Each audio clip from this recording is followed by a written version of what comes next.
क्या टॉपिक है? Evaporation. So what is evaporation? हमने इससे पहले भी इसको पढ़ा कि नहीं? Yes, sir. What is matter? Anything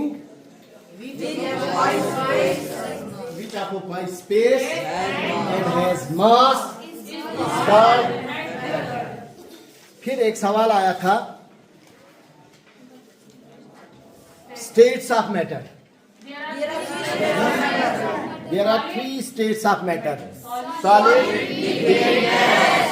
यानी इस कायनात पर आपको ये जो मैटर मिलेगा ये 3 हालतों में मिलेगा, 3 स्टेट्स में मिलेगा। लिक्विड स्टेट में,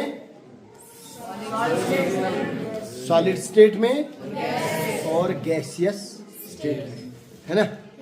आपकी चेयर्स, आपकी मिट्टी, पत्थर, है ना, ये सारा सॉलिड स्टेट।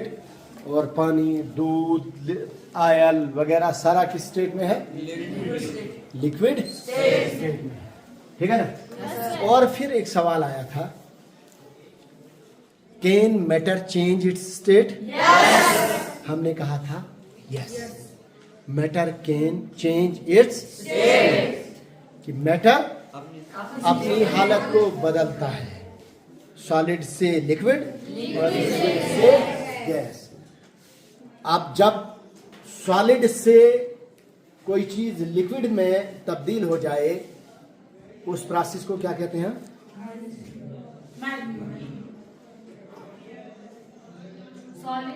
फ्यूजन। पढ़ा था ना? कल ही पढ़ा हमने, याद नहीं ना रखे हो, है ना? और फैक्टर क्या है जिससे किसी चीज की स्टेट चेंज हो जाती है?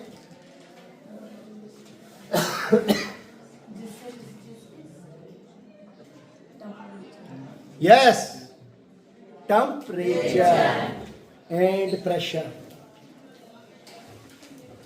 टेम्परेचर की वजह से एक स्टेट से मैटर जो है एक स्टेट से दूसरी स्टेट में तब्दील हो जाता है।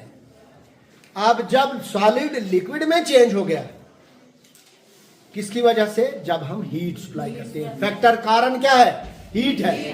कारण क्या है? हीट। जब हम किसी सॉलिड को, बर्फ आपके पास सॉलिड है, जब हम उसको हीट देते हैं तो वो इसमें लिक्विड फॉर्म में चेंज हो जाता है।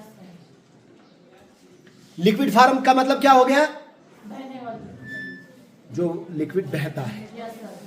सॉलिड में चूंकि मॉलिक्यूल क्या है? क्लोज्ड है, कंपैक्ट हैं, एक दूसरे से जुड़े हुए हैं, अलहदा नहीं। लेकिन जब हम हीट देते हैं ये अलहदा अलहदा हो जाते हैं। मॉलिक्यूल में काइनेटिक एनर्जी आ जाती है। क्या आ जाती है? उड़ने की एनर्जी आ जाती है ना? चलने फिरने की एनर्जी। अब ये एक दूसरे के साथ जो फोर्स ऑफ अट्रैक्शन थी, वो हीट की वजह से फोर्स ऑफ अट्रैक्शन टूट गई, है ना? मैंने बोला था ना कि सॉलिड में कंपैक्ट क्लोजली पैक्ड मॉलिक्यूल्स हैं, एक दूसरे के साथ बिल्कुल जुड़े हैं। लेकिन जब हम इसको हीट करेंगे तो ये मॉलिक्यूल फ्री हो जाएंगे, एक दूसरे से दूर भागेंगे। तो जब कम दूर भागेंगे तो तब ये लिक्विड बनेगा। क्या बनेगा? समझ आ गया आपको? और जब लिक्विड को और हीट हम देंगे, इसका मतलब मॉलिक्यूल में और एनर्जी आएगी और मूछें बढ़ेंगी, है ना? अब ये उड़ना शुरू हो जाएगा। अब ये अपने साथियों के साथ बैठेगा नहीं। तो इस प्रोसेस को बोलते हैं हम इवापोरेशन। क्या बोलते हैं? इस प्रोसेस को हम इवापोरेशन बोलते हैं। क्या बनेगी डेफिनेशन अब? When liquid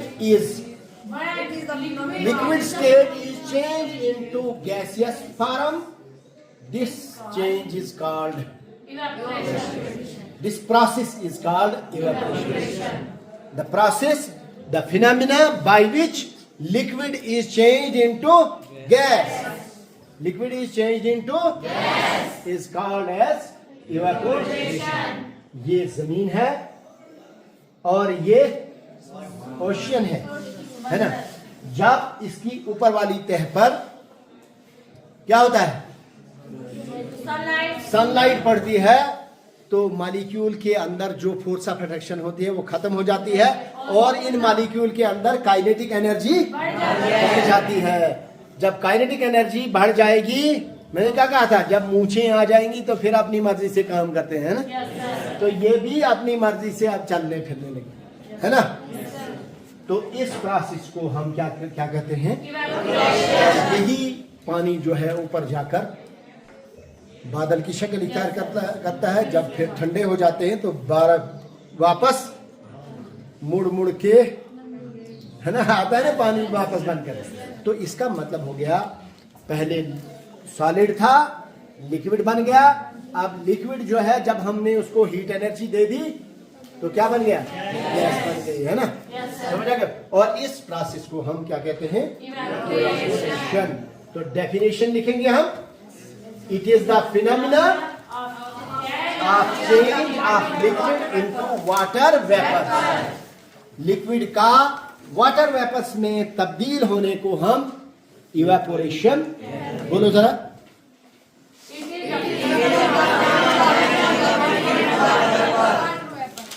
शाबाश।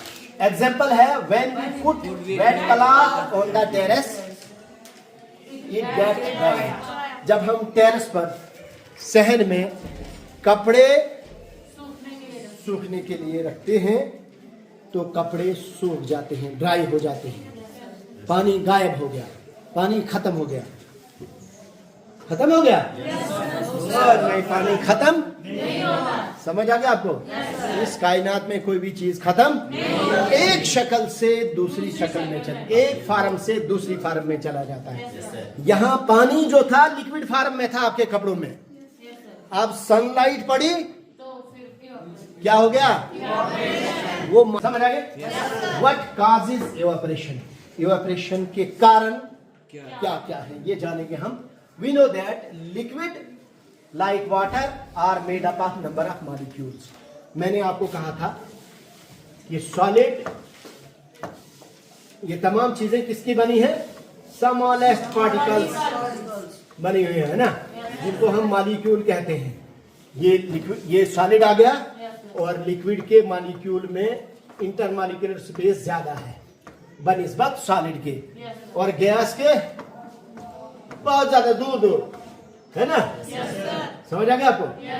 तो जब हम कहता है लिक्विड जो नंबर ऑफ मॉलिक्यूल्स है, all these molecules have different level of kinetic energy. The molecule at the surface have higher level of kinetic energy. ये जो पानी की ऊपर वाली सरफेस है, गिलास के ऊपर या समंदर के ऊपर, इसके मॉलिक्यूल में ज्यादा काइनेटिक एनर्जी होती है। ये बिल्कुल ऊपर वाली तह पर होते हैं, नीचे वाले में प्रेशर होता है, वो उतना छलांगे नहीं मारते हैं। ये ऊपर वाले उड़ने के ज्यादा काबिल होते हैं।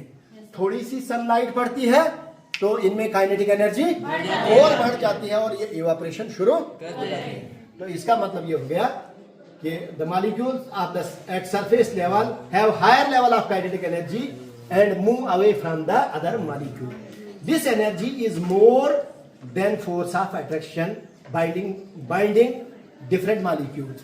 ये काइनेटिक एनर्जी जो होती है ना, इनके जो दरमियान फोर्स ऑफ अट्रैक्शन है, जिससे एक दूसरे के साथ जुड़े हुए हैं, बाइंड है, उससे ज्यादा काइनेटिक एनर्जी बन जाती है। तो ये इस फोर्स ऑफ अट्रैक्शन को तोड़ देते हैं और हाँ,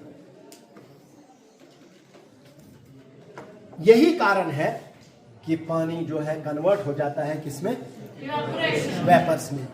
अब आगे different factors affecting the evaporation.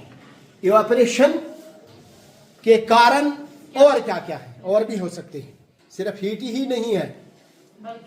Temperature, what is temperature, the degree of hotness and coldness, जिससे हम हॉटनेस को भी नापते हैं, कोल्डनेस को। मैंने पहले भी कहा आपको कि ये ध्यान में नहीं रखना कि टेम्परेचर का मतलब होता है हीट, टेम्परेचर का मतलब होता है डिग्री ऑफ हॉटनेस। हम ऊपर वाले जब एनर्जी बढ़ती है तब हम कहते हैं है ना, टेम्परेचर बढ़ गया। जब सर्दी होती है तब हम कहते हैं टेम्परेचर कम हो गया, है ना। तो temperature, as the temperature increases the rate of evaporation also increases. जितना टेम्परेचर बढ़ेगा उतने ही इवेपोरेशन ज्यादा होगी। समझ आ रही है? क्या फैक्टर है? टेम्परेचर पहला फैक्टर है टेम्परेचर। जितना टेम्परेचर इंक्रीज करेंगे इवेपोरेशन बढ़ेगी, इवेपोरेशन। उसके बाद सरफेस एरिया। सरफेस एरिया होता है किसी एरिया को बढ़ाना। मैंने पहले भी कहा आपको कि अगर पानी यहां पर गिर गया, कहां पर? यहां पर पानी गिर गया, अगर हमको जल्दी सुखाना है हमको तुस करेंगे, इसको क्या करेंगे? हम इसको फैलाएंगे ना, किसी तली से, किसी रुमाल से ऐसे ऐसे करेंगे, ये जल्दी सूखेगा। सूखेगा कि नहीं? इसका मतलब क्या हो गया? हमने सरफेस एरिया बढ़ाया। तो जितना सरफेस एरिया बढ़ेगा उतनी इवेपोरेशन ज्यादा होगी, ये जल्दी सूख जाएगा। अगर इधर ही रहेगा तो पानी हो सकता है सुबह तक इधर ही रहे, लेकिन जब इसको हम फैलाएंगे, और घर में भी हम पोंछा करते हैं ना, जब पानी गिरता है तो पोंछा लगाते हैं। क्या करते हैं? पोंछा लगाने का मतलब उसको फैलाते हैं हम, उसका सरफेस एरिया बड़ा बनाते हैं, तो उससे भी इवेपोरेशन ज्यादा हो जाती है। समझ आ गई? तो जल्दी पानी सूख गया, जल्दी इवेपोरेशन होगी। फिर विंड स्पीड, ह्यूमिडिटी से डिक्रीज हो जाता है। फिर विंड स्पीड, आप देखिए मैंने आपको कि जब हम पानी को थोड़ी सी हीट मिल जाती है, जब पानी को, अभी इसको पूरी पखें नहीं आई होती हैं, अभी उड़ने के काबिल नहीं है, तो हवा इसको मदद करती है। कौन? थोड़ी सी गर्मी लगे, हम कहते हैं ना हवा में भी कपड़े सूख जाते हैं। थोड़ी सी टेम्परेचर, थोड़ी सी गर्मी लगी, इसको काइनेटिक एनर्जी आ गई, लेकिन अभी उड़ नहीं सकता था ये, लेकिन हवा आ गई, हवा ने कहा ले मैं भी मदद करता हूं, है ना। तो ये इस मॉलिक्यूल को और एनर्जी देती है और इवेपोरेशन जल्दी होती है। तो ये कारण है, different factors affecting the evaporation. कौन कौन से कारण है जिनसे इवेपोरेशन बढ़ती है? Number 1 temperature. जितना टेम्परेचर बढ़ाएंगे उतनी इवेपोरेशन जल्दी होगी। टेम्परेचर से तो इवेपोरेशन होती है, लेकिन जितना हम इंक्रीज करेंगे, टेम्परेचर को बढ़ाएंगे, उतनी इवेपोरेशन ज्यादा होगी ना। और फिर जितना सरफेस एरिया हम बढ़ाएंगे उतनी इवेपोरेशन जल्दी हो जाएगी। फिर जितनी हवा तेज होगी उतनी इवेपोरेशन बहुत जल्दी हो जाएगी। तो ये थे कारण जिससे इवेपोरेशन इंक्रीज होती है।